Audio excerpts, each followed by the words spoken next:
합독하겠습니다. 갈라디아서 1장 9절에서 10절 말씀입니다. 시작. 우리가 전에 말하였거니와 내가 지금 다시 말하노니 만일 누구든지 내가 받은 것 외에 다른 복음을 전하면 저주를 받을지어다. 이제 내가 사람들에게 좋게 하랴 하나님께 좋게 하랴 사람들에게 기쁨을 구하랴 내가 지금까지 사람들의 기쁨을 구하였다면 그리스도의 종이 아니니라. 아멘. 우리 옆에 계신 분과 인사할까요?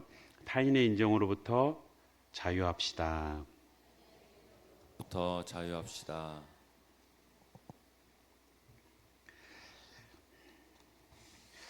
영화 인사이드 아웃이라고 보신 분 계신가요? 애니메이션인데 아이들만 보는 게 아니라 우리 사춘기 소년들도 또 우리 청년들도 어른들도 보면 우리의 감정을 어떻게 구분하고 또 그 감정이 우리를 어떻게 만들어가는지 볼 수 있는 좋은 영화입니다. 11살짜리 소녀 라일리가 5개의 감정을 가지고 그의 모습, 정체성을 만들어갑니다. 기쁨, 슬픔, 분노, 까칠함, 두려움. 이렇게 이 아이가 11살, 이제 인사이드 아웃 2가 나왔는데 그 13살 때 이제 사춘기를 접어들면서 거기에 또 다른 감정들이 포함이 돼요. 불안함, 질투, 그리고 따분함, 그 다음에 부끄러움. 그 내면을 따로 외부에 본부를 둔 것처럼 이렇게 내면을 묘사하면서 그 감정들과 함께 연결되어서 생활하는 모습을 보여줍니다. 어린 시절에는 기쁨이라는 감정이 주도하며 살았는데 점점 성장해 가면서 이제 불안이라는 감정이 주도를 해서 이끌어갑니다. 이 불안, 부정적인 감정이죠. 그런데 이 불안 때문에 오히려 준비하게 되고 계획하게 되고 그 불안의 감정으로 오히려 자신이 성장하게 되고 그리고 더 나아가서 새로운 경험들을 하게 됩니다. 그런데 이 불안은 뭔가 새로운 것을 경험하기 위해서 준비하고 계획하는데 할 때마다 해놓고도 뭔가 부족함을 느끼는 거예요.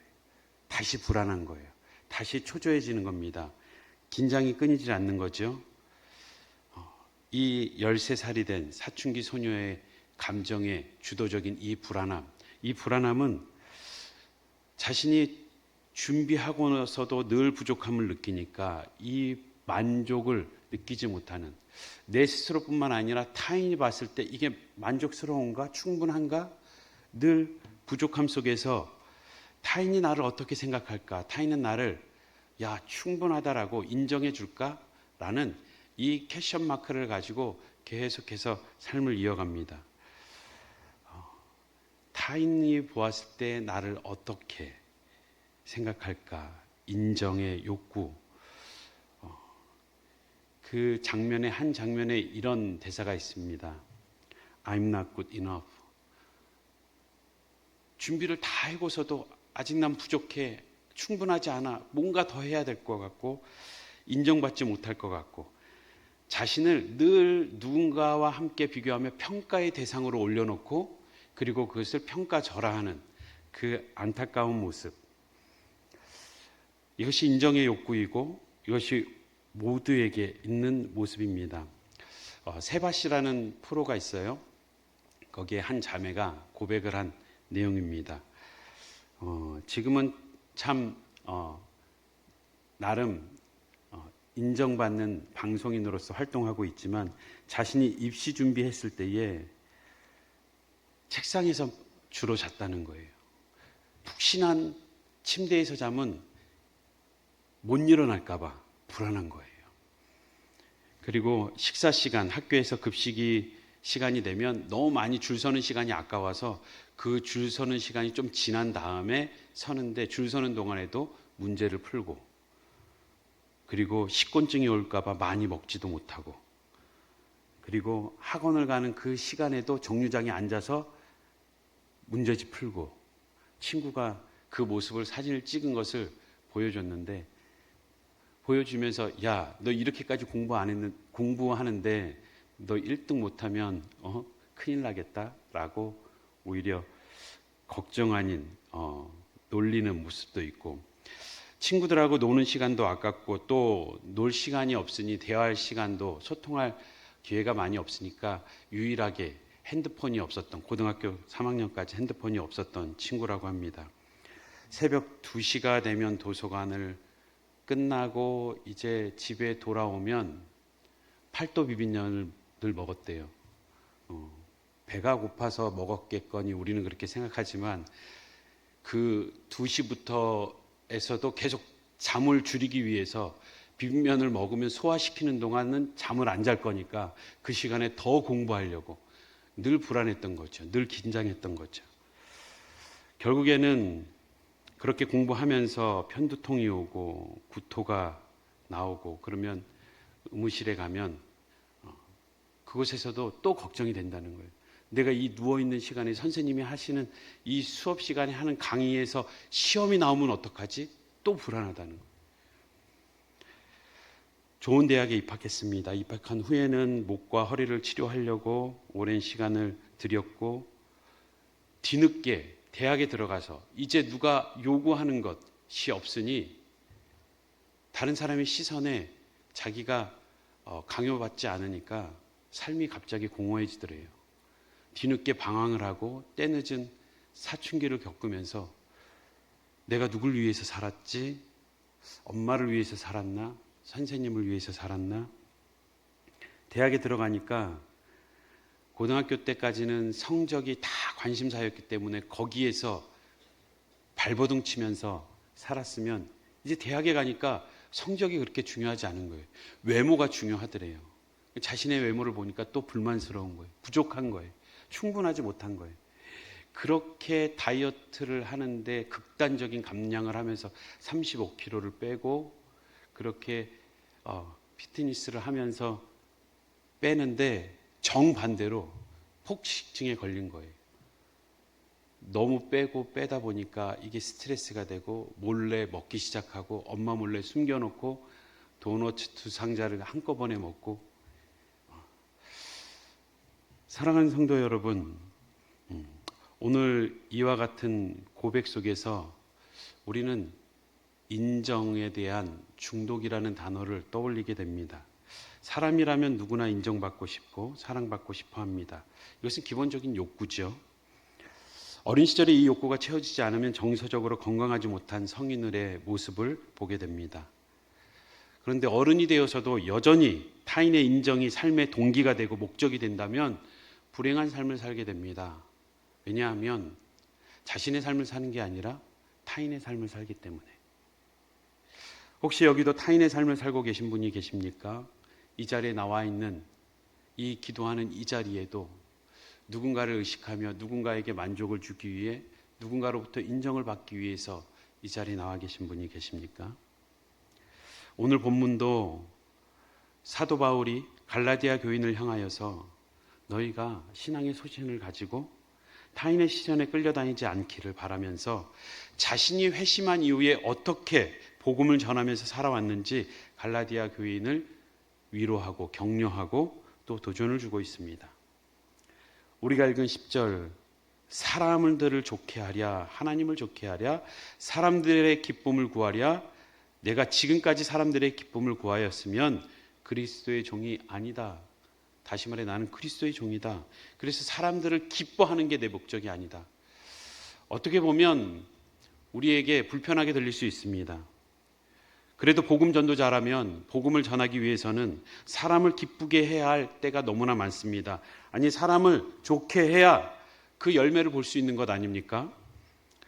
우리가 전도 대상자 VIP를 선정하고 나면 관심을 갖고 기도하고 또 함께 만나고 식사도 하고 차도 마시고 선물도 주고 필요를 채우면서 함께 시간을 보내야 관계를 맺는 거죠. 그 사람을 좋게 해야 합니다. 그래야 마음이 열려야 복음도 듣고 관계가 있어야 교회도 옵니다. 그냥 바로 예수 천당 불신지옥 외치고 나면 거부감부터 생기죠. 신앙이 성숙한 사람이 상대도 배려하는 겁니다. 서로의 기쁨을 구하는 것이 섬김의 제자도 아닙니까? 그런데 오늘 본문은 마치 많은 사람과 좋은 관계를 맺는 것이 뭔가 잘못된 것처럼, 그리고 성격이 좋으면 신앙이 마치 안 좋은 것처럼 묘사되는 것 같습니다. 우리의 삶에도 이런 좋은 관계를 맺고 싶은데 신앙 때문에 불편하거나 또 하나님의 뜻을 따르려면 친구들과 멀어져야 할 것 같은 상황이 찾아올 때가 있습니다. 우리의 삶에도 세상의 가치관과 성경의 가치관이 충돌할 때가 있습니다. 그때 어떻게 하시겠습니까? 어떻게 하고 계십니까? 본문은 사람을 멀리 하라거나 섬김을 그만하라는 말이 아니라 무엇이 우선이고 무슨 동기로 하는지 그 행동의 기준과 목적, 내가 행하는 그 기준과 목적에 대해서 말씀하고 있는 겁니다. 그리스도인들이 사람을 좋게 하고 기쁘게 하는 것이 그들의 인정을 구하는 것인지, 그 내면의 동기에 그들을 신앙으로 이끌기 위한 것인지 묻고 있습니다. 사도 바울은 고린도 교회를 향하여서는 이렇게 말합니다. 전혀 반대되는 말을 하는 것 같습니다. 갈라디아 교인을 향하여서는 나는 그리스도의 종이다라고 했는데, 반대로 고린도 교회를 향하여서는 난 사람의 종이다 라고 말하는 고린도전서 9장 19절 말씀. 내가 모든 사람에게 자유로우나 스스로 모든 사람에게 종이 된 것은 더 많은 사람을 얻고자 함이라. 이유가 분명히 나와 있죠. 더 많은 사람을 얻고자 합니다. 왜 얻습니까? 얻는 이유는 그것이 하나님의 뜻이니까, 하나님이 기뻐하시니까. 내가 그리스도의 종이기 때문에 기꺼이 하나님의 뜻을 따라 그 사람들에게 내 자유를 쓰지 않고 종이 되겠다라는 뜻입니다. 사람의 종이라는 게 아니라 사람의 종처럼 보이는 것은 내가 그리스도의 종이기 때문에 기꺼이 선택한, 자유를 가지고 선택한 길이다. 우리가 19절을 봤습니다만 18절 앞절에는 복음을 위해 자신의 권리를 다 쓰지 않겠다라고 말하고 있습니다. 그렇습니다. 고린도 교회를 향하여서 그렇게 사도 바울이 말하는 것과 오늘 갈라디아 교회를 향하여서 말하는 것이 상충되지 않습니다. 고린도전서 8장 9절 말씀 우리 함께 읽어보겠습니다. 시작. 그런즉 너희의 자유가 믿음이 약한 자들에게 걸려 넘어지게 하는 것이 되지 않도록 조심하라. 이 내용은 당시에 우상에게 드려진 제물들, 거의 고기가 그렇게 시장에 유통되기 때문에 우상에게 드려졌으니까 먹으면 안 된다. 아니다. 먹는 것에 부정한 것이 없지 않냐. 이제는 그리스도 안에서 우리가 다 자유함을 얻었다. 먹는 것에 우리가 또 다른 율법을 걸지 말자라고 했을 때 어떠한 이는 그 자유함을 가지고 고기를만 먹지만 믿음이 약한 자는 오히려 그 모습을 보고 실족하게 될 수 있다는 거예요. 그런데 그렇게 된다면 나는 형제가 실족한다면 영원히 나는 고기를 먹지 않겠다. 형제를 사랑하는 것, 그것은 그리스도께서 나를 사랑하신 그 사랑이 있기 때문에 가능하다는 거예요. 우리는 사람들을 기쁘게 하는 것, 사람들을 좋게 하는 그 목적이 어디에 있느냐?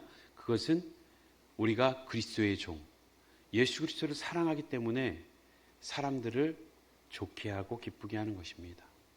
이것이 하나님이 기뻐하신다는 분명한 말씀이 있기 때문에 그것에 근거하여서 우리가 행동하는 것이죠. 우리가 요한복음 21장에도 보면 예수님께서 양들을 돌보라고 할 때, 그들을 살피라고, 그들을 위하라고 할 때 저 양들을 정말 너가 사랑하냐라고 묻지 않고 너가 나를 사랑하냐라고 물은 것처럼 우리가 예수님을 사랑할 때 우리는 또 다른 양들을, 또 다른 사람들을 기쁘게 할 수 있는, 좋게 할 수 있는, 사랑할 수 있는 이유가 생기는 것입니다. 그렇다면 그리스도인이 타인의 인정으로부터 자유해야 하는 이유는 타인의 인정이 삶의 목적이 아니라 예수 그리스도에 대한 사랑이 목적이기 때문에 우리는 타인의 인정으로부터 자유하면서 그들을 얼마든지 기쁘게, 얼마든지 좋게 할 수 있어야 합니다. 누가 인정에 대한 중독에 잘 빠지는가? 그 특징과 어떻게 자유로울 수 있는지, 또한 오늘 본문의 바울은 왜 그 인정에 목매이지 않았는지 살펴보고자 합니다. 그 첫 번째는 그 인정을 받길 원하는 그들의 특징 중에 첫 번째는 인정받아도 계속해서 불안해하는 사람들. 인정해줬는데도 또 불안해하고 또 불안해. 그 불안으로부터 불안을 떨칠 수 없는 사람들.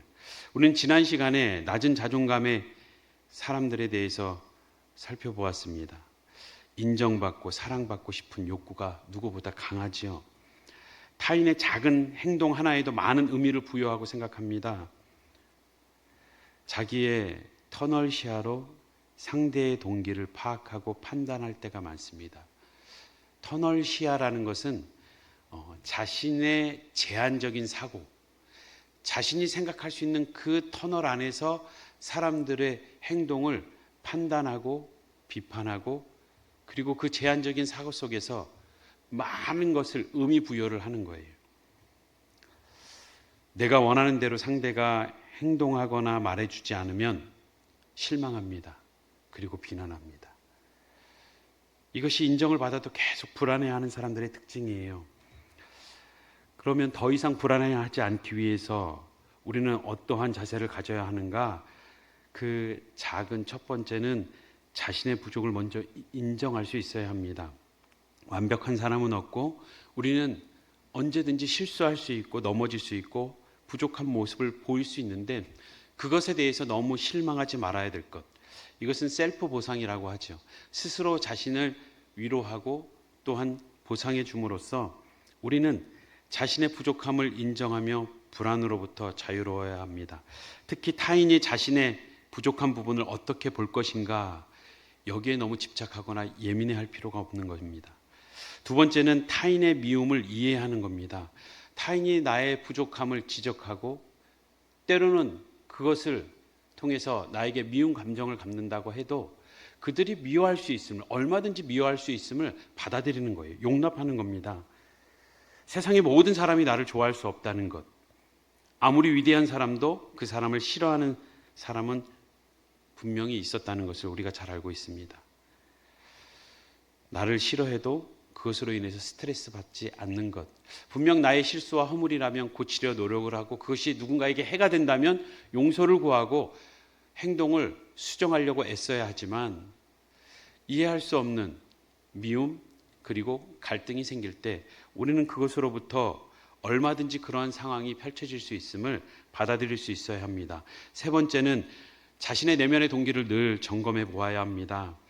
자신이 하는 행동이 순수하게 타인을 위한 것인지 아니면 인정받고자 하는 자신을 위한 것인지 확인해야 합니다. 인정에 대한 욕구를 채우기 위함이라면 무의식 속에서 우리는 늘 상대에게 보상을 요구하고 있습니다. 기대하고 있습니다. 그렇기에 그것이 내 방식대로 이루어지지 않으면 우리는 불편하고 불안하고 그리고 분노하게 되는 겁니다. 신약에 사울이 있다면, 사도 바울, 사울이 있다면 구약에도 사울이 있죠. 동명이인입니다. 신약의 사울은 하나님의 인정을 기대하고 하늘의 상급을 바라봤기 때문에 사람들에게 실망하거나 분노하지 않았습니다. 누군가에게는 사도 바울이 생명의 은인이었을 겁니다. 하지만 정반대로 그를 죽이려고 달려드는, 쫓아다니는 이들도 있었습니다. 그런데 이 구약의 사울, 통일 왕국의 초대 왕이었던 사울, 그는 신약의 사울과 반대되는 모습을 볼 수가 있습니다. 그는 나름 자존감이 형성되었지만 그것이 자존심으로 똘똘 뭉쳐 있었던, 그는 그 자존감이 하나님 앞에서 세워진 그 정체성에서 나온 것이 아니라 자신의 가문과 외모로부터 시작합니다. 사무엘상 9장 1절에서 2절을 보면, 그는 베냐민 지파 기스라 이름하는 유력한 사람이 있으니 그는 아비엘의 아들이요 스록의 손자요 베고랏의 증손이요 아비야의 현손이며 베냐민의 사람이더라. 근데 이 기스가 오늘 사울의 아버지가 됩니다. 유력한 사람이래요. 영향력이 있고 재력이 있었다는 것이죠. 2절 말씀 우리 함께 읽어보겠습니다. 시작. 기스에게 아들이 있으니 그의 이름은 사울이요 준수한 소년이라. 이스라엘 자손 중에 그보다 더 준수한 자가 없고 키는 모든 백성보다 어깨 위만큼 더 컸더라. 준수한데 그보다 더 준수한 사람이 없다는 거예요. 늘 비교 우위를 점유하고 있습니다. 키도 다른 사람 어깨만큼이나 더 컸다. 머리가 하나 더 있는 거예요. 키도 헌칠하고 준수하고 재력이 있고 그 유력한 거기에서 자존감이 형성됐을 겁니다. 그런데 그것은 왕이 되어서 오히려 자아도취에 빠지게 됩니다. 사무엘상 15장 12절을 보면 사무엘이 사울을 만나려고 아침에 일찍 일어났습니다. 어떤 사람이 사울에게 말하여 이르되 사울이 갈멜에 이르러 자기를 위하여 기념비를 세우고 발길을 돌려 길갈로 내려갔다 하는지라. 자기를 위하여 기념비를 세운 거예요. 하나님께 감사하는 기념비가 아니라 하나님의 일하심을 기억하기 위한 것이 아니라 자기 이름을 내기 위해서 내가 이만한 업적을 남겼다고 많은 사람들이 자신을 바라볼 수 있도록 기념비를 세운 겁니다. 자아도취에 빠진 거죠. 사무엘상 18장 7절을 보면 그의 자아도취와 많은 사람들의 시선을 의식했다는 것이 선명하게 드러난 것은 우리 함께 읽어보겠습니다. 시작. 여인들이 들으며 노래하여 이르되 사울이 죽인 자는 천천히요 다윗은 만만히로다 한지라. 여기에 지금 자신의 온 마음이 무너진 겁니다. 나는 천천히고 다윗이 만만이라고? 모든 사람이 그렇게 다 불렀습니까? 그 여인네들 아낙네들이 야 다윗 칭찬하는 아니 다윗은 자기가 볼 때 아무것도 아닌데 지금 정치적인 모든 그 기득권을 쥐고 있는 사울이 다윗에게 질투를 느끼는 거예요. 그 여인들의 말에 그가 계속 되뇌이면서 마음속에 되뇌이면서 헤어나오질 못하는 겁니다. 그가 얼마나 되뇌었으면 그 다윗을 죽이려고 달려들었겠습니까? 사무엘상 15장 24절을 보면 사울이 사무엘에게 이르되 내가 범죄하였나이다. 내가 여호와의 명령과 당신의 말씀을 어긴 것은 내가 백성을 두려워하여 그들의 말을 청종하였습니다. 전멸하라고 했는데 남겨두고 좋은 것을 취한 것.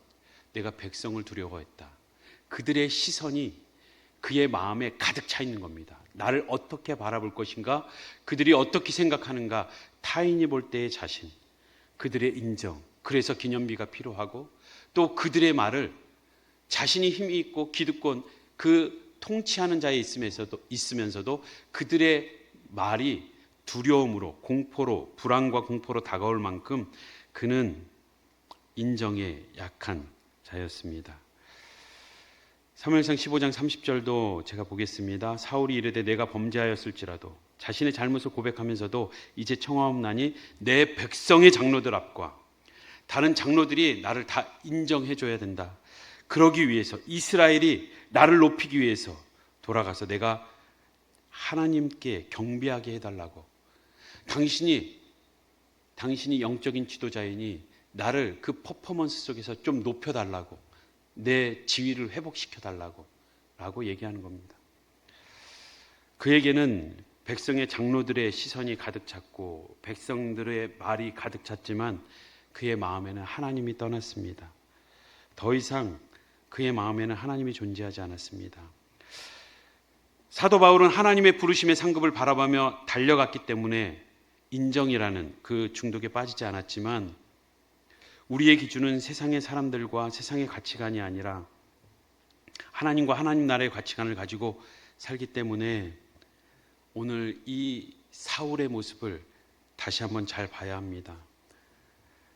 자기 정체성을 하나님과의 관계에서 발견할 수 있는 자, 하나님이 그의 삶의 재판장이 되시기에 그의 삶의 기준이 될 때 우리는 사도 바울과 같이 소신 있는 신앙생활을 하나님 앞에서 바른 신앙생활을 우리가 이웃을 섬겨도 누군가의 인정을 요구하며 섬기는 것이 아니라 그들을 기쁘게 하는 것이 아니라 하나님을 기쁘시게 하기 위해서 살아가는 삶의 선택과 결단임을 우리는 그 길을 따라가야 합니다. 사도 바울은 사울과 달랐습니다. 그래서 이렇게 고백합니다. 디모데후서 4장 8절 말씀 함께 읽겠습니다. 시작. 이제후로는 나를 위하여 의의 면류관이 예비되었으므로 주 곧 의로우신 재판장이 그날에 내게 주실 것이며 내게만 아니라 주의 나타나심을 사모하는 모든 자에게도니라. 우리가 인정으로부터 자유롭지 못하는 이유, 그러한 사람들의 특징의 두 번째는 자기 가치를 타인의 인정에서 찾는 사람들. 자신이 어떤 존재인지를, 그 존재적 가치를 타인의 인정에서 찾는 사람들입니다. 사회는 굉장히 가혹하게 우리를 평가절하시킵니다.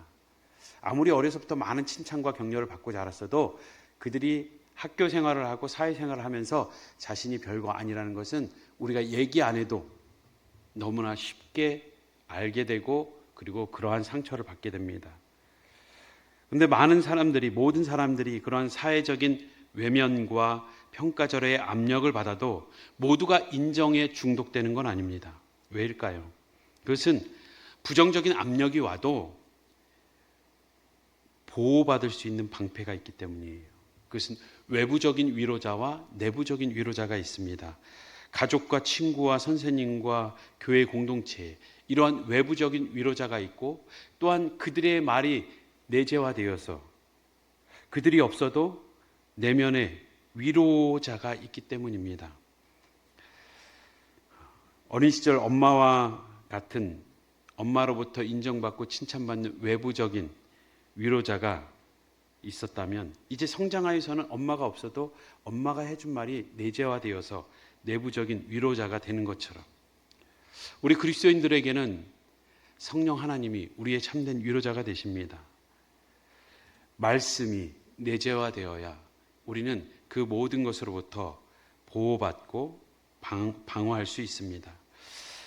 우리가 인정이라는 것에 우리를 계속 매달리게 만드는, 그렇게 빠지게 만들어버리는 권위 있는 자들, 또한 선배된 자들, 또 부모님들의 유형이 있습니다. 인정 중독에 빠뜨리는 유형, 어떠한 모습 속에서 우리는 쉽게 그렇게 빠지게 되는지, 만약에 우리의 자녀가 있다면, 또 우리가 부모라면 한번 생각해 보십시오.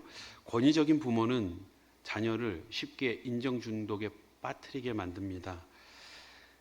자녀를 자신의 소유물로 여기며 지배하면 자녀는 자유를 빼앗긴 복종을 하게 되기 때문에 어떻게 해서든 인정받아야 된다는 몸부림을 치게 돼 있습니다. 두 번째는 완벽을 요구하는 부모 앞에서는 자녀들은 늘 부족함을 느낍니다. 늘 평가절하되죠. 그러면서 높은 기준에 도달하려고 늘 불안에 떠는 자녀를 만들게 됩니다. 고통에 무관심한 부모가 있습니다. 그가 아파하고 힘들어할 때 함께 해주지 못하고, 마음을 나누지 못하고, 공감해주지 못한다면 마치 어린 시절에 애정결핍을 경험한 것처럼 끊임없는 관심과 돌봄을 원하면서 사람들의 시선에 마음을 빼앗깁니다. 그들의 인정 한마디에 자신의 모든 에너지를 쏟습니다. 또한 폭력을 일삼는 부모, 이유 없이 분노하고 기준 없이 매질을 하게 되면 부모의 심경을 살피게 돼요. 이건 긍정적일 수 있지만 많은 부분 부정적으로 눈치를 보며 살아가게 됩니다. 눈치를 빠른 게 좋은 것만은 아닙니다. 상대의 비위만 맞추는 동반의존에 빠지기 쉽습니다. 동반의존이란 잘못된 사람의 모습과 함께 같이 잘못된 모습으로 살아가는 거예요. 그와 함께 살려면 같이 일그러진 모습으로 있어야 된다는 거죠. 역기능의 악순환입니다. 이와 같은 극단적인 부모의 모습들, 자녀들의 인정 중독에 빠뜨리게 됩니다. 끊임없는 인정을 요구하는 이 불안함. 우리는 반면교사로서 나의 자녀들을 어떻게 양육하고 있는지, 나는 나의 동료들을, 나와 함께하고 있는 사람들을 어떻게 대하고 있는지 돌아보시기 바랍니다. 우리가 그들의 외부의 위로자가 되길 주님의 이름으로 축복합니다. 성도는, 그리스도인은 성령님이 우리의 내면의 위로자가 되십니다. 우리는 하나님에게서 자신의 가치를 발견하고 그리스도 안에서 평안을 누리는 것입니다. 고린도후서 1장 3절 말씀처럼 찬송하리로다. 그는 우리 주 예수 그리스도의 하나님이시요 자비의 아버지시요 모든 위로의 하나님이시며. 우리의 진정한 위로자가 누구십니까? 하나님이십니다. 요한복음 14장 27절입니다. 평안을 너희에게 끼치노니 곧 나의 평안을 너희에게 주노라. 내가 너희에게 주는 것은 세상이 주는 것과 같지 아니하리라. 너희는 마음에 근심하지도 말고 두려워하지도 말라. 누가 진정한 평안을 우리에게 주십니까? 예수 그리스도가 우리의 진정한 평안이 되십니다.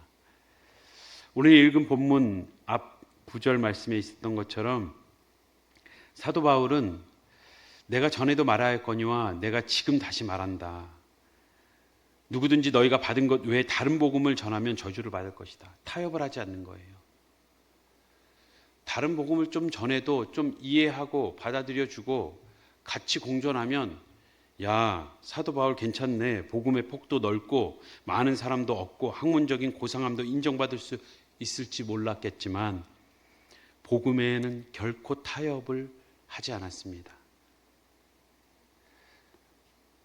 우리가 타인들의 인정에 민감하고 그것이 우선이 되면 우리는 신앙에 있어서도 타협할 수밖에 없고 그들의 잘못된 복음에도 우리는 아무 말 없이 그냥 받아들이기 쉽다는 것입니다. 과학에, 역사과학에 얘기되어지는 유신론적 진화론이 그렇습니다. 타협 이론 중에 하나죠. 지금도 많은 타협 이론들이 나옵니다. 세상의 인정을 구하며 선택한 하나님을 믿는 신학자들이라는 그들이 진화적 패러다임을 또 품고 성경적 가치관도 품기 위해서 발표한 유신론적 진화론. 하나님은 진화를 사용해서 창조를 하셨다. 이것은 자칫 잘못하면 성경이 어떤 것은 팩트고 어떤 것은 신화이고 어떤 것은 진짜인데 어떤 것은 가짜도 있다. 성경의 일부분은 맞고 일부분은 맞지 않다라고 성경의 무엇인가 그 권위를 무너뜨리는, 오히려 신앙 안에서 공동체 안에서 더 위험하게 다가오는 그러한 복음의 타협일 수도 있습니다. 사랑하는 성도 여러분, 한번 돌아보시기 바랍니다. 나는 누구의 인정을 구하고 있습니까? 나는 무엇에 스트레스를 받고 있습니까? 저희 교회에서도 강사로 오셔서 말씀을 전했던 예수의 향남교회 정갑신 목사님, 그렇게 말씀하세요. 목회자임에도 깊은 우울증에서 너무나 힘들었다고. 그 깊은 우울증 어디서부터 시작됐는가 살펴보니까 잠을 못 자니까 이게 신체적인 리듬이 깨지고 그 정서적인 불안과 함께 우울증으로 발전됐다는 거예요. 왜 내가 잠을 못 잤을까? 왜 못 잤을까? 가만히 살펴보니까 내 안에 잠재되어 있는 깊은 분노, 그 분노로 인해서 잠을 잘 수가 없었다는 거예요. 내가 왜 분노하고 있지? 내 안에 이런 상한 감정, 이 격하고 분노하는 이 감정이 어디서부터 시작됐지? 살펴보니까 사역을 하며 목회를 감당하며 나는 열심히 하는데 그만큼 나에게 수고했다라고 얘기해 주지 않고 내가 열심을 낸 만큼, 내가 기대한 만큼 그 대가가, 보상이, 인정이 돌아오지 않는 그 가운데 알게 모르게 쌓여있는 이 분노가 있었다는 겁니다. 인정에 대한 욕구죠. 근데 반대로 생각해 봤대요. 기도하며 묵상하며 내가 그들에게 요구하는 그 인정을 왜 그들은 안 해줄까? 라는 그 가운데 나도 알게 모르게 쌓여있던 이 분노를 생각할 때 반대로 왜 사람들은 나한테 꼭 인정을 해줘야 되는 것이지? 왜 나는 그들에게 인정을 받으려고 했고 그들은 나에게 인정을 해줘야만 되는 것처럼 생각하고 있었을까? 내가 수고하고 열심을 낸다고 꼭 인정받아야 되는 것은 아닌데 예수님도 그의 수고와 열심과 그의 헌신 가운데에도 오히려 모욕과 천대를 받았는데 내가 뭐라고 대접을 받으려고 했을까? 결국 내 안에 모든 사람에게 칭찬받으려는 이 몸부림이 있었다는 것을 깨달았다고 합니다. 사랑하는 성도 여러분, 우리는 또 누군가에게 인정을 받고자, 칭찬을 받고자, 내 속에서 개인적인 청중을 향하여서 보상을 받고자 몸부림치고 있지는 않습니까? 오히려 성경은 이렇게 말합니다. 모든 사람이 너희를 칭찬하면 화가 있다. 모든 사람이 너희를 칭찬한다면 너희가 내게 속한 자가 아니다.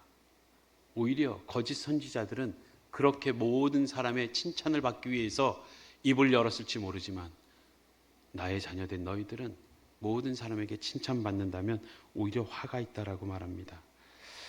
세상의 학문 심리학에서는 건강한 자아상, 높은 자존감을 위해서 자신을 위해 사는 삶을 선택하라고 말합니다. 인정받고 싶은 욕구에 대해 자유로워한다는 이유는, 근거는 자신이 원하는 삶을, 자아실현을 위해서입니다. 하지만 그리스도인들에게 있어서 진정한 자유와 자아실현은 진리 안에 있고 하나님의 부르심에 있다는 것을 기억하시기 바랍니다. 진리를 알지니 진리가 너희를 자유케 하리라. 진리이신 예수 그리스도가 우리 안에 선명히 서 있을 때 우리는 예수 그리스도 안에서 진정한 자유함을 누리게 될 줄 믿습니다.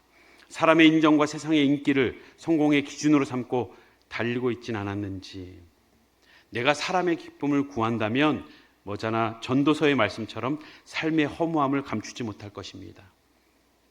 세상의 인정을 받지 못한 스트레스가 있습니까? 세상의 시선으로부터 받는 고통이 아닌 예수 그리스도의 십자가 복음을 위해 기꺼이 고난에 동참하는 삶이 되길 주님의 이름으로 축복합니다. 우리 함께 저를 따라하겠습니다. 사람의 인정을 구하면 결국엔 공허한 삶이 되고 성령의 위로를 구하면 흔들리지 않는 삶을 산다. 하나님의 인정과 상급을 바라며 믿음의 경주를 다하는 우리 모든 성도님들 되시길 주님의 이름으로 축복합니다. 우리 앞에서